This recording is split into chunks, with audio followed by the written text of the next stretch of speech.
all the way back, baby.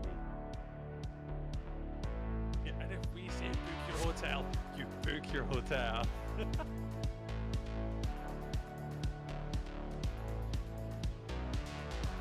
But my lord, I have soiled myself.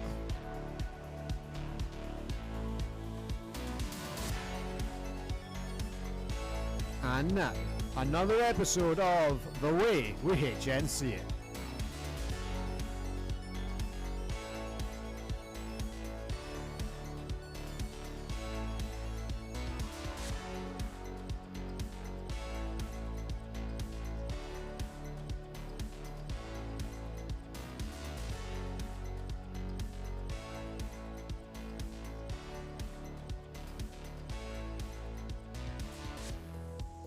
Welcome in, ladies and gentlemen, to another episode of The Way They HNC It. And my name is not Bez. Bez is not with us this evening. He has got family arrangements, I've been told. So you're going to be getting your ears blessed with my voice tonight. However, I am joined by some esteemed colleagues tonight, which will be quite delightful. One of which has not been cancelled after one episode. 2 episodes now, I think it is. He has survived the Disco Man of Glasgow, Mr. Cammy Wilson. Welcome on back. How's things? Very well. After 2 episodes, you deciding to give me the keys to the studio without him here is a bold move. I mean, that's high risk, high reward. It's the trust that we gather in this community. You're one of the inner circle now, Cammy. You know? Blessed to be here. Wonderful, wonderful. And I mean, we better get on to the more face of the community in flag football now. Our esteemed other guest tonight is the wonderful Nick Keyse. Welcome in, Nick Keyse. Thank you very much for joining us. This is a pleasure.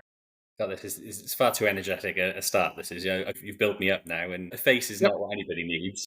Start high, Bez always tells me. Start high.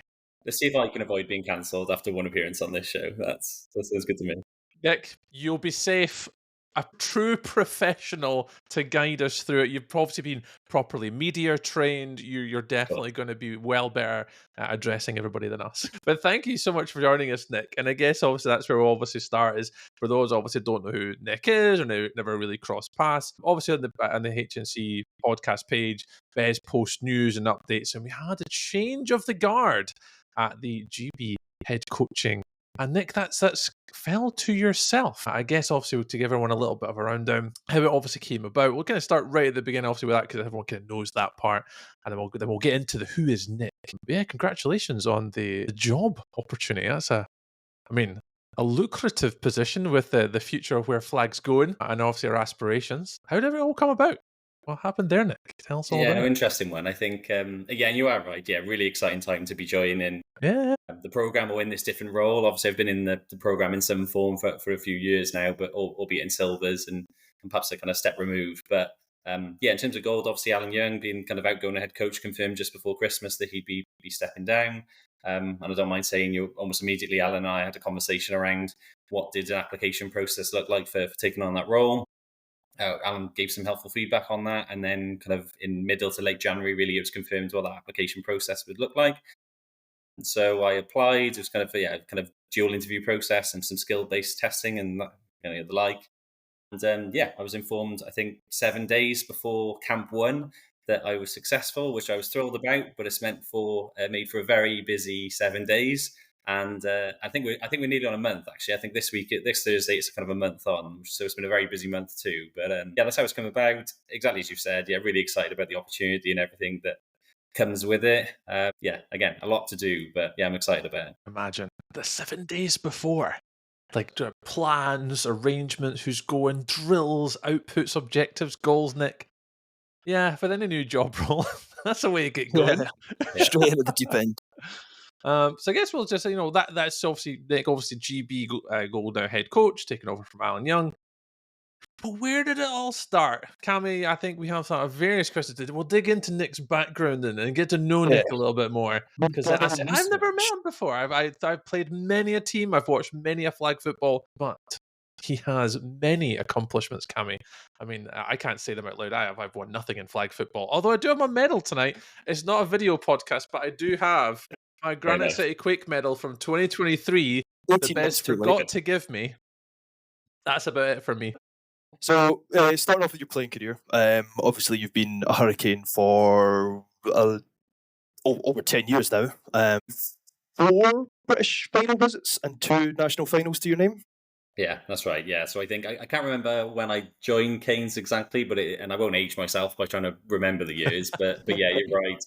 I think Joe Cottrell will be well known by everyone. I think kind of established the team, and Joe and I knew of each other through what was kind of the previous version, guys, of what was Cardiff Hurricanes. And then 2014 we got to our kind of first final and won, which was great.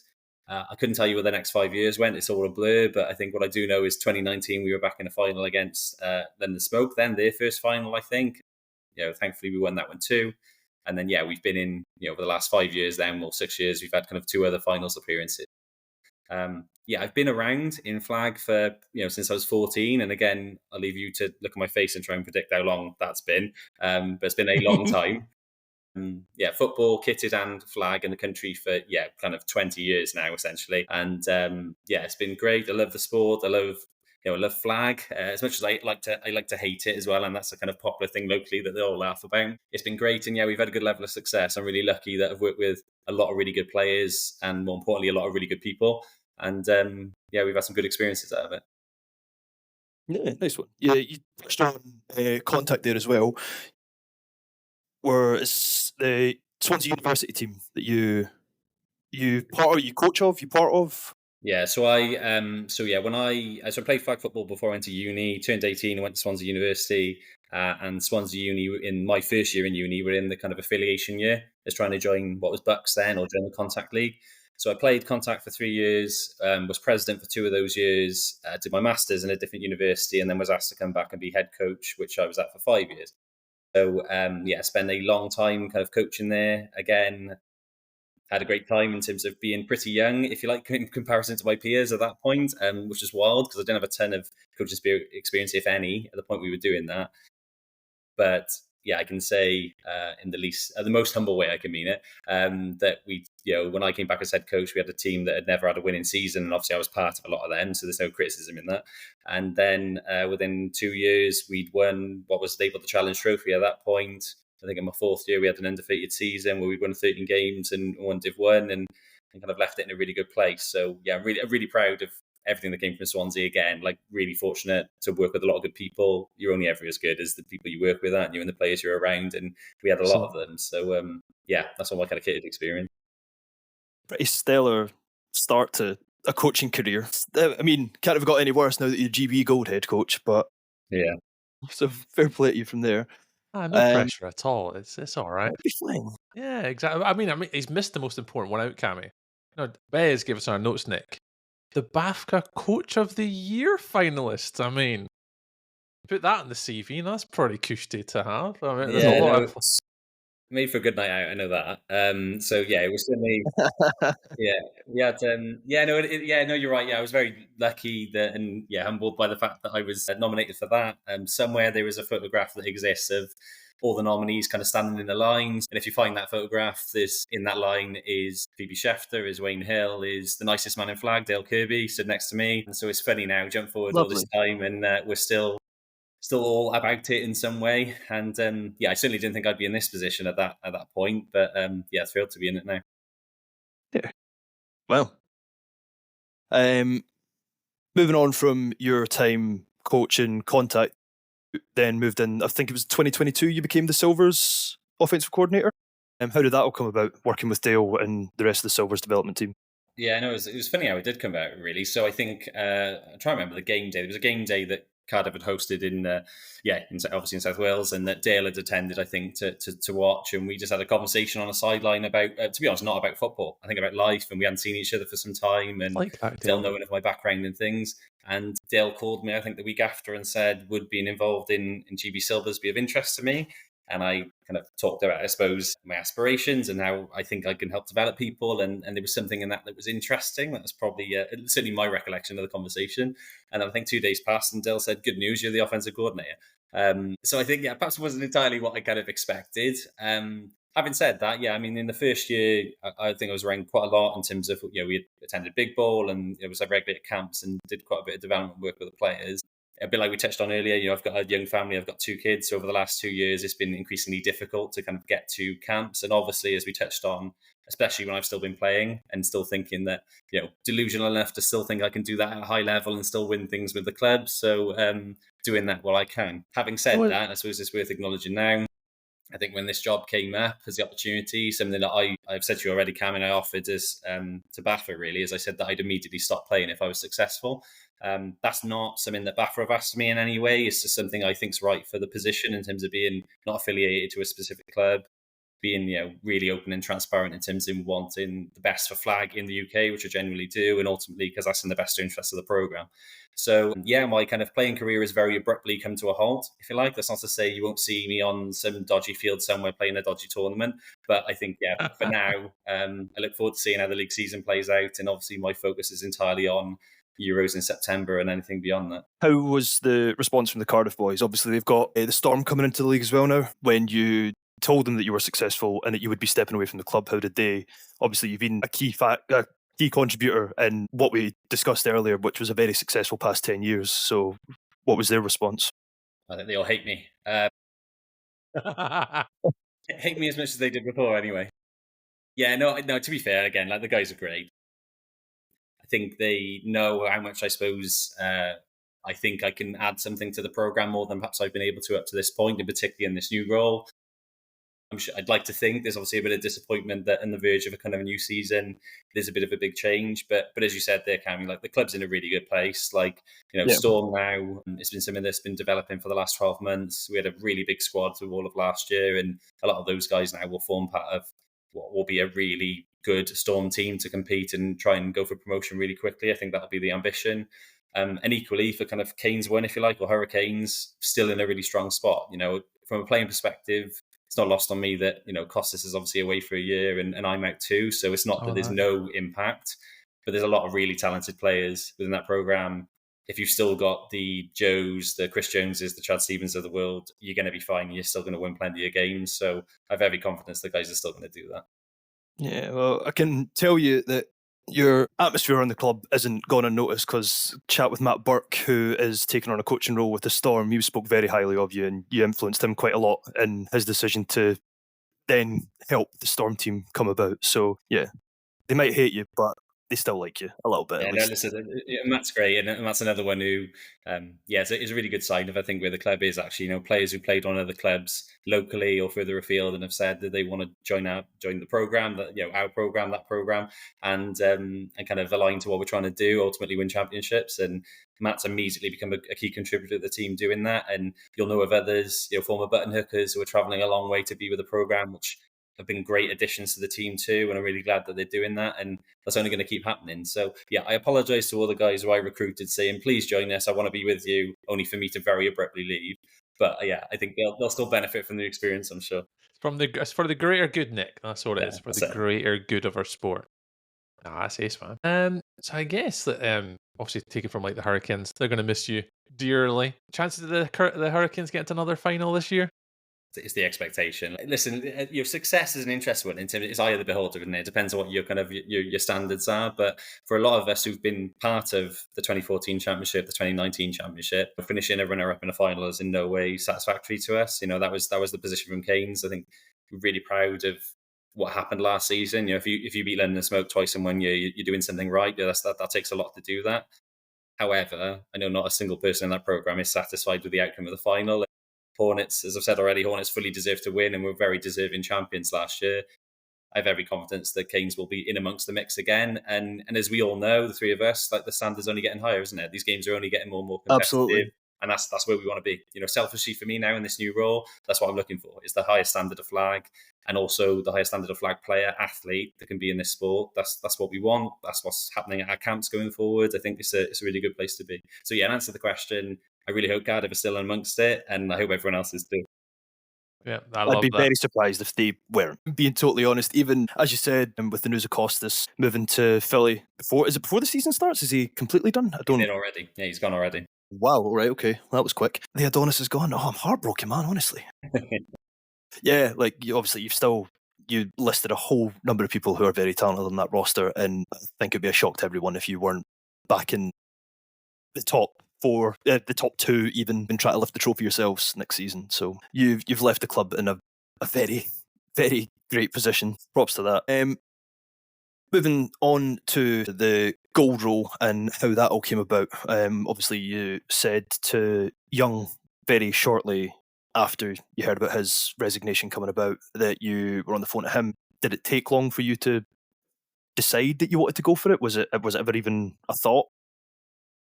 No, yeah, interesting question. And probably, yeah, an interesting one in terms of, I guess I never, if you asked me 5 years ago, kind of what was my end goal, it wouldn't have been saying, head coach of GB Gold. That was kind of not, I probably look as far as I want to win everything. And that was what I was focused on, really. Having said that, I think once I was part of the GB program, and particularly when the opportunity came out, I've got every confidence in myself in terms of what I could add to the program and build on what was there before me.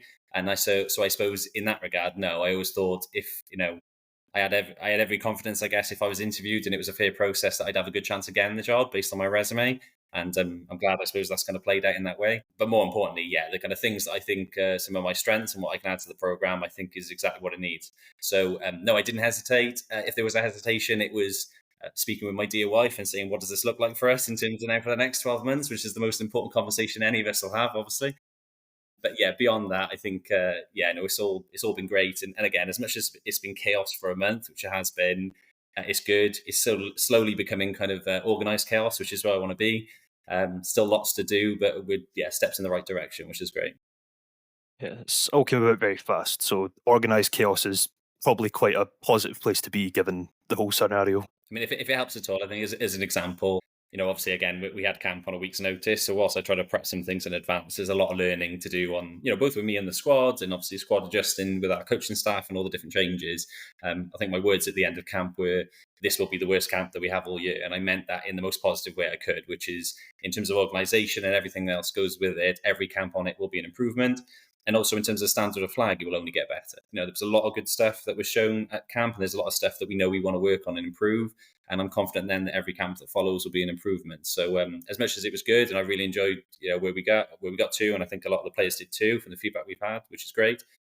But ultimately, the way I'd frame it, my wording would be, we want our training camps to be the most competitive that you'll find in Europe. And I think what we did in the last camp was a step towards that, and everyone that follows needs to be that as well. I think you've definitely set the baseline for it. Speaking to some of the Hornets that came back up from that, there was an immediate recognition that it wasn't what it was before. So I think if you were looking to come out and make a statement, you certainly have. And it's, from what I've heard, came back in a very positive manner. Good. Yeah, glad to hear it. Talking about the next 12 months, obviously we've got Euros in the horizon in Paris, I believe it is. Is it? Correct, yeah. In October? September. Probably should know that. Obviously, quite soon after finals too, which is going to have an impact on the players that you select, who's going to be fit for that, potential injuries that are coming. Talk to us a little bit about that. What's sort of the game plan for the next 6 months into that?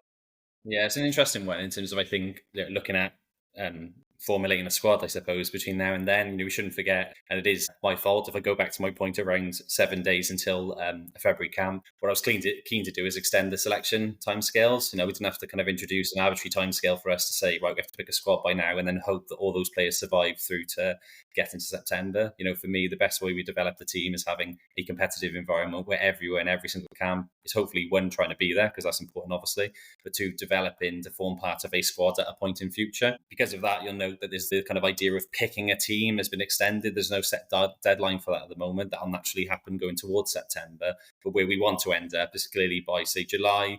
We want to have our kind of 12 players that have the best blend, I suppose, of skill sets that we need and experience to work together and positions. And hopefully from a health-wise, chemistry perspective, all the bits that matter, they're best positioned then to do really well at Euros. So you're right, obviously finals is forever going to be the headache in terms of positioning there, because you've got to, I do appreciate how we've just been talking about it, how important the club game is to people and committing fully to that.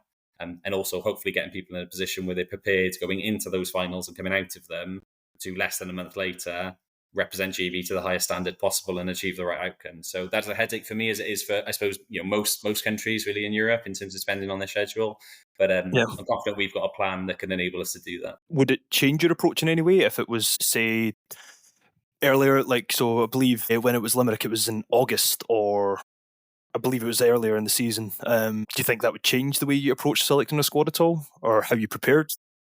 Well, only in that, obviously, if the tournament's earlier, we got to select earlier. I feel like it's as simple as that. But in terms of camps, but I suppose in terms of camps, if finals weren't positioned where they were, then inevitably we would have a camp that was closer to finals than perhaps we're going to be able to at this point. At the moment, it's not. It's only a few months away. That doesn't take long to kind of get to that.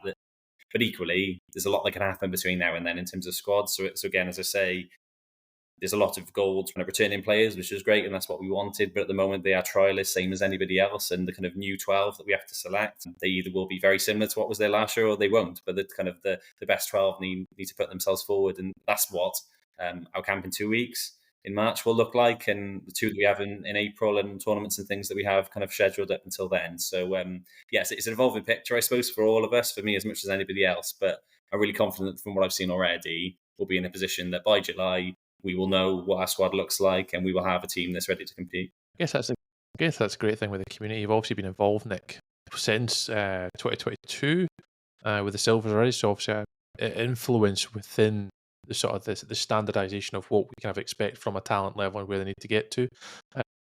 So I guess that obviously looking at that selection process just very lightly, because obviously it's a long way away. I guess the camp was enough to kind of showcase the initial talent. Are you still looking for people to still register and come along to these camps, obviously with March?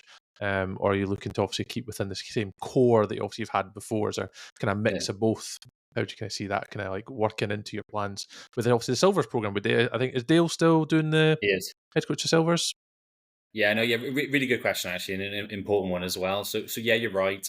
If you like, most of my last few weeks have been spent recruiting, because that's something I think I'm good at, and I know that there's talented people, perhaps who aren't actively playing flag or playing for teams but are not part of the GB program that need to be. The way I'd frame it, and you'll both understand this, is I think we're a long ways removed now from it being that you play flag because you don't play kitted. That's not the world that we're in anymore. Increasingly there are kitted players who are seeing, not only because of the allure of Olympics, I suppose, but because of the fact that they're seeing the benefit and the enjoyment that comes out of playing flag football. So yeah, there will be a good number of new faces at the kind of upcoming March camp, as there will be in April and going beyond. As we all know, and I suppose it's the elephant in the room, that this isn't just about Euros. This is about hopefully what will be participation in Worlds in 12 months and anything beyond that. So how I describe it is within this kind of model of needing to win now and be prepared to win in future. And that needs new people to be coming through the program. So in terms of people putting themselves forward, what I would say, and perhaps a message coming out of this podcast for everyone, is we need more people supporting our program. And there's lots of different ways to do that. So there will be some people hopefully listening who think maybe they're a young athlete who hasn't played flag a lot, but thinks they have a skill set that would lend itself to doing it. And we want to hear from those people. There might be people who just really care about flag in the country, who don't want to play, but they want to assist the team in some other way. I'd encourage everyone to reach out to me. It's not to make my phone blow up any more than it already is. But the reality, if we want GB to be successful, we need more than what we currently have. And that includes reffing and assisting and doing all the other logistics to kind of make things be elite. So yeah, this is a long answer to say, yes, we're absolutely still recruiting and encourage people to put themselves forward. Like anything, this is ultimately a national program. So everyone who says they want to doesn't mean that they can. But we're looking, my absolute focus is the most elite and professional environment that we can have. And that includes the best quality players and athletes that we can possibly put within our camps. So yeah, that's the focus for now. I want to, because it's probably one of the questions that I'm more of the I'll go lighthearted Nick. Is you always look at like the Olympic, and you hit the nail on the head. It's like, where do you look for potentially other athletes, whether that be in other sports? I know that probably the one I came from more of a basketball background, so the GB basketball team had NBA players, and you're like, can we do that? There's a whole host of different talent that we have available that is, you're right, outside of flag, that could be the contact players. Is that something they're interested in? And then, I mean, who's I forget the guy's name. Nick, you're more acquainted, maybe more with the NFL than I am. The British lad that plays for Jacksonville. Is there opportunity for these superstars? I'm just going to throw the question out there, Nick, because I'm curious. Oh, that's the kid. Yeah. I mean, needless to say, I don't mind saying, obviously, needless to say, Lewis Rees has had a message from me already. I'm Welsh, so there we go. I wondered. Okay, but yeah, when I say I'm recruiting, I mean I'm going everywhere. Oh, you're going. And again, that's no reflection on the existing squad or anything else. I think that's about just saying, how can we improve and push it as much as possible to get us to the best possible space. So yeah, you're quite right. I think, and this is the benefit of Olympics, isn't it? There's a lot of either cross-sport athletes or people who British passports in the States who like the benefit we've had of, say, a Spencer who's been around the program who by chance just searched for British American football and came across it.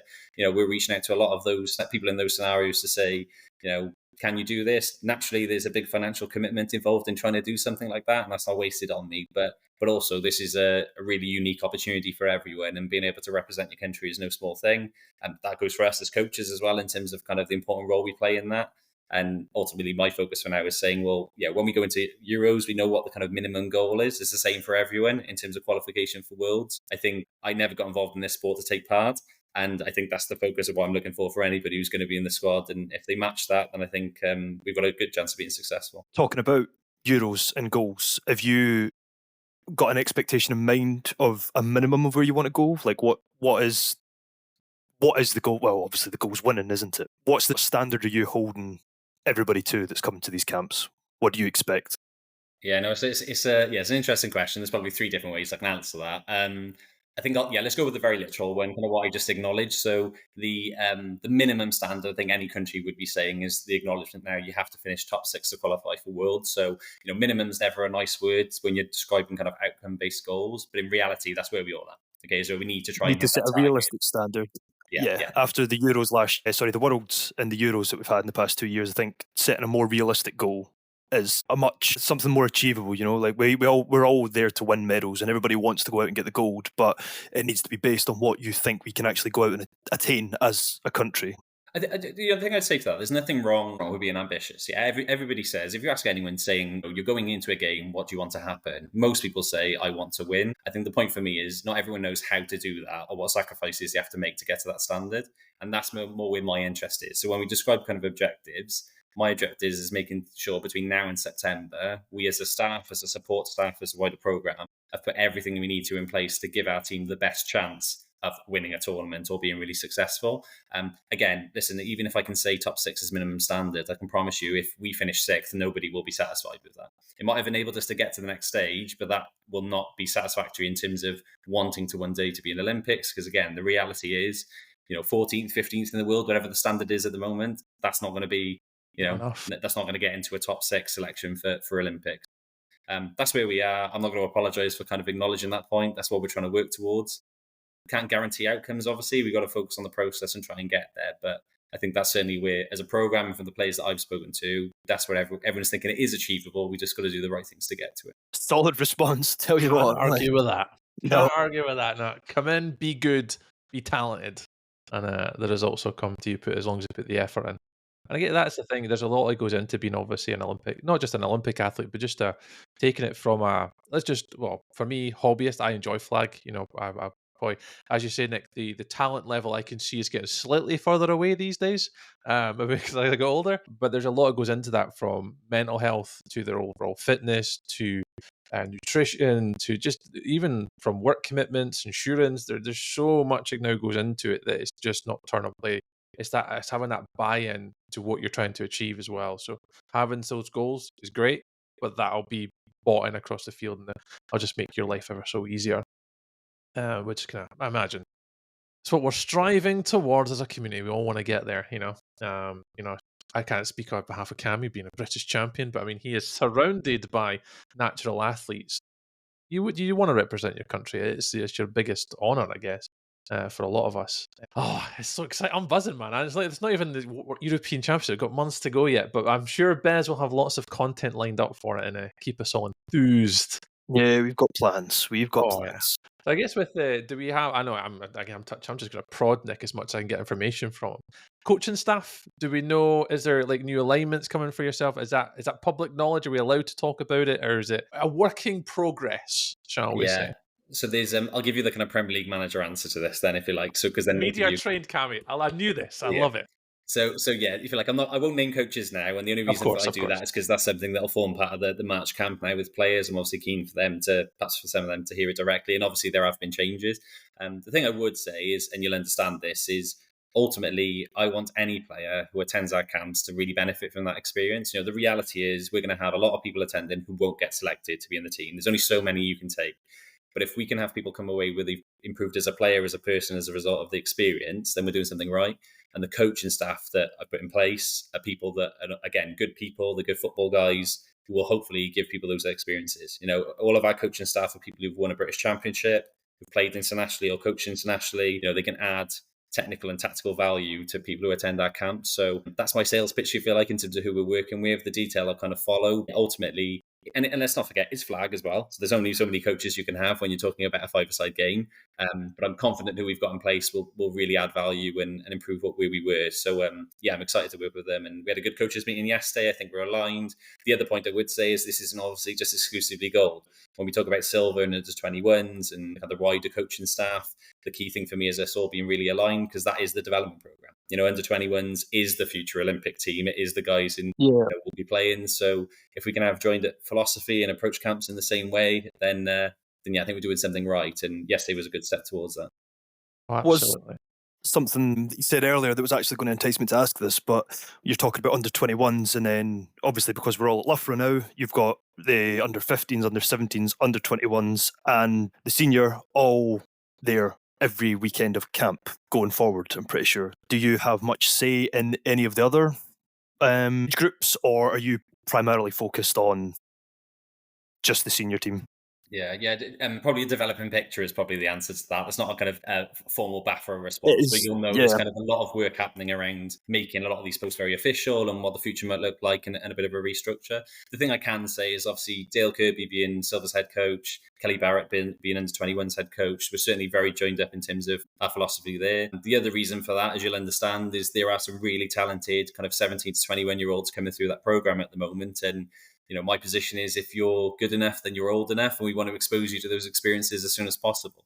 So being aligned, as you said, sharing literally a field with those other age groups is really helpful in terms of sharing knowledge, sharing facilities. Like anything, it creates some logistical headaches. And I think we found that in our last camp, and we're working our way through it. When you have 150 youth players, if you like, show up separate to the kind of number we've got, parking alone is a headache for people. So it's kind of, who knew that was something I'd have to worry about. So we're working our way through it. Yeah. But I think ultimately where we're trying to get to is, I suppose, the key thing for me, and I put myself in the perspective of a player, which apparently I'm now not, but let's pretend again, is that if I was an under 21s player, if I was a Silvers player, and my ambition was to one day play for gold, I want to know what I need to do to get to that standard. And it's easy to say just be better or just develop. But where I'd like to be and where we are as a gold staff is being really explicit about those things. The next camp, I'll be speaking to the under 21 players, and it will be with that message. There's a journey to go on. Just because perhaps you see others who are doing that doesn't mean you need to skip steps. Like, trust the process and trust your age, and you'll develop. But our role as a broader coaching staff across GB, all age groups, is to make sure we're being kind of force multipliers, helping players meet the potential. And that's what our role is. And if we can do that, then I think we'll have talented squads with now and into the future. Oh, I love that. Especially being able to, I think there's a couple of points I'd make in that. Is certainly when you are one of those younger players, you see what you aspire to get to.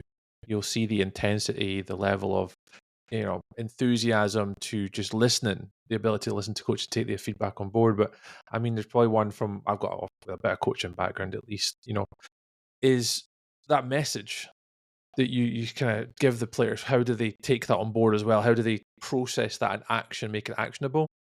I think that's one big one. And a lot of the players at the youth level is being able to build into that vision of like, I'm going to be kind of sculpted to be this better player. But giving them that feedback, although you're tall and talented and athletic, do you understand the reason why you did that? Do you understand what defense are we running in front of us? Or you understand what offense is in front of you? There's a lot more to it to be at that level than just being super athletic. And that's what a lot of people don't really appreciate it. There's more to it that they maybe don't see yet.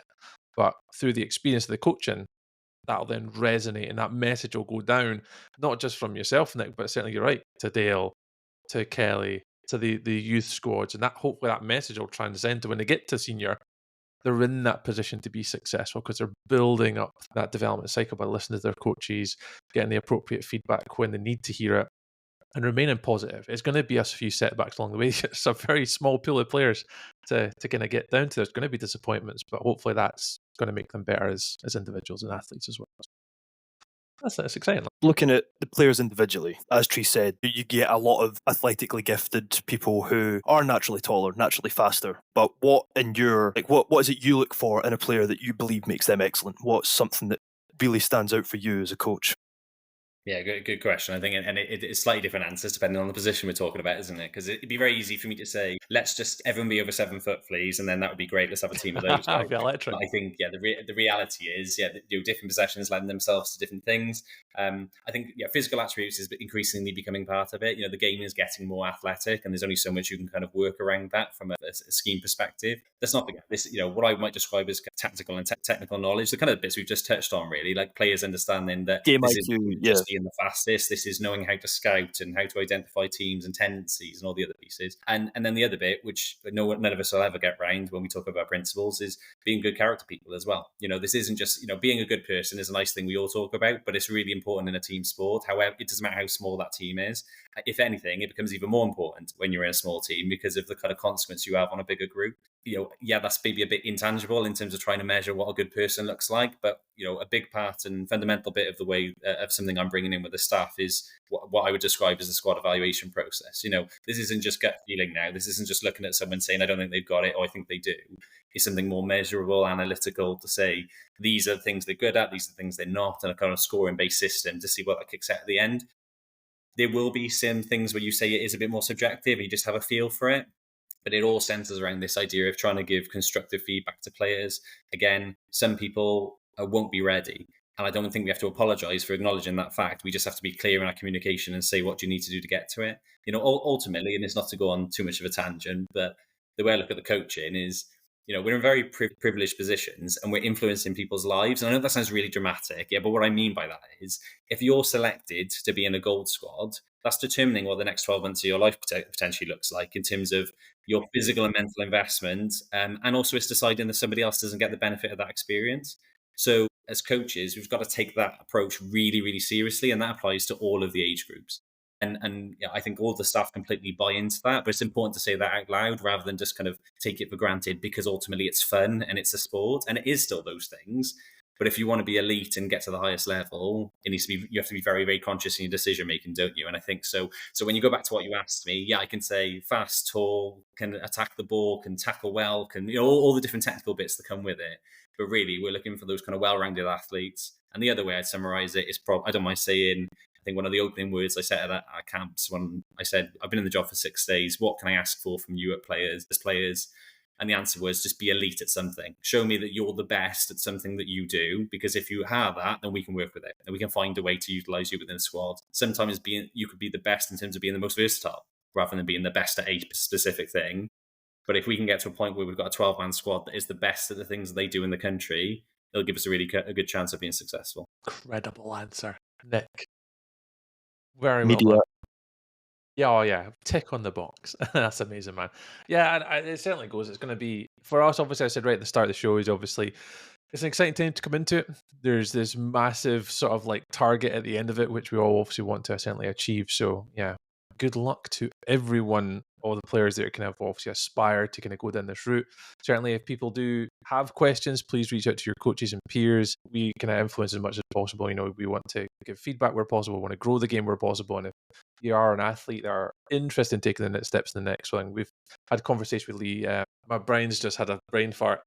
Manchester Crows, big tall guy. Liam Harper. Liam Harper. It was Harper I was missing. I was going to go Dixon. I was like, that's the wrong team. No, he's from Aberdeen. Yeah, Aberdeen, wrong guy. Talking about obviously fitness, nutrition, and what's obviously his journey, and kind of giving insights to what to get to. And I think that's really important. Is like the GB program itself is what we all want to aspire to as athletes. So, Nick, yeah, it's going to be fun. I don't envy your position for the next little while, but certainly it is a great opportunity to spend time with some of the best athletes that we've got in our sport. Guys like Cammy, I don't know if, and Maka or our HNC boys. I hope they get an opportunity to go down and showcase the talents of our. We've got to speak about the HNC. It's the best league in the country. We've got to. I've got to say it a little bit, right? So I keep being told. He's I'm obviously entirely neutral, obviously. Of course. We tried to get him cancelled and we failed. Oh, we Start the podcast. We're not putting it out. We tried. That's amazing. So I guess obviously with everything that's kind of coming up with gold, everything that's kind of leading us to the future. We've got March kind of around the corner. We've got the Euros coming around. I think we've seen the gold and silver travel to tournaments. I guess I only had kind of one kind of lasting sort of gold related. We kind of start to wind down this evening for us. Are there any preparation tournaments? Do we expect to see the gold team rock out through tournaments throughout the UK? Do we expect to see them, or is it kind of going to be behind closed doors almost in preparation for Euros? Obviously, I imagine you will have a schedule for where to go. Do we expect to see them throughout the year, just as casual viewers? Yeah, no, a bit of a mix. So, whether it'll be labelled as gold and silver, perhaps I won't give the clue away on that one. But the intent is certainly that 2 teams will enter Copenhagen Bowl this year. So in May there'll be a tournament where 2 teams will be present. We have Flagapalooza as well. So under 21s and silvers, or a version of the teams, will be entering that tournament. And 21s, I think, are also in King Bowl shortly as well. So yeah, there's a few different club tournaments coming up. I mean, everyone's trying to find their own ways to prepare, obviously. There's lots of things we're looking at in terms of international friendlies and the like as well, albeit they'll be behind closed doors. Of course, yeah. A lot of preparation happening. I mean, you'll know all the personalities and the players. There'll be all the clubs too. But yeah, my sole focus, if you like, will be kind of getting the preparation in amongst all those dates to get us ready for the tournament. So yes is the answer. There'll certainly be a few things. We'll see them. We'll see them. It's always that one little dangly carrot. I remember, I think it was Big Bowl, my first one I ever went to. It was like Kirkcaldy Bulls versus, I think Barbarians, we'll call them. And that was a big carrot on the stick for a lot of teams to go, it's a GB team. You never want to lose those. No, it's great. It's definitely, for a lot of people to kind of see the guys out there, getting the pieces together, seeing how it's looking, and especially for us, we see a lot of the guys like week in, week out in the league, but to see them as a collective group of human beings playing at the highest level is a pleasure to watch, to see them participate at that level, and you guys as coaches as well, with the influence and a lot of the creativity we're now seeing. I think from the Worlds, a lot of us were quite in tune to the creativity of the offensive playbooks, what's happening in defense. I'm just seeing where the direction of the sport is kind of guiding a lot of us, from down to club level and down to the more amateur Division 1 or Prem, whatever it might be. There's a lot of influence coming from you guys, as from what you're doing with the program to teams. Is that something, obviously, looking back to the Worlds, you were in the program, the Silvers, a lot of sort of from the previous Worlds, I guess, is there any sort of lessons learned or things that you're, when you see the offensive player being an offensive guy, Nick, how are you feeling about the way in which the sport's going offensively, from watching the Americans, the Austrians, even the Japanese women, which were very interesting offensively? I mean, the bit I would say is, it's a really interesting question as well. But I think the point I was reflecting on as you were speaking is, I think that's, and you can use this as your tagline now, but that's the importance of these kind of platforms. The kind of the promotion of sport around the world and kind of access to games is better than it's ever been, and it assists with obviously from a scouting perspective, it helps. It's kind of just black or white of kind of the exercise there.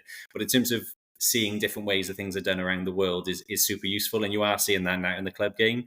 I think I can go back now and look at our kind of 2019 final, and the idea of saying dual QB was going to be a kind of key part of somebody's offense seems kind of alien. We did it as an odd play then, and you'd throw in kind of 3 times throughout a game just for novelty. And now some people design that as that's fundamental to the way they operate, and they target players that have the skill sets to be able to do that. Again, like say Japan, different beast in terms of the kind of amount of deception. Maybe this bit's obviously use an example. That's where Tree Cammy there's talked how Hornets operate. Hornets has obviously taken a lot of really good things that have happened abroad, and it's been very successful. And I don't doubt that people will watch this most recent final and said, "Great, I think we can replicate that too."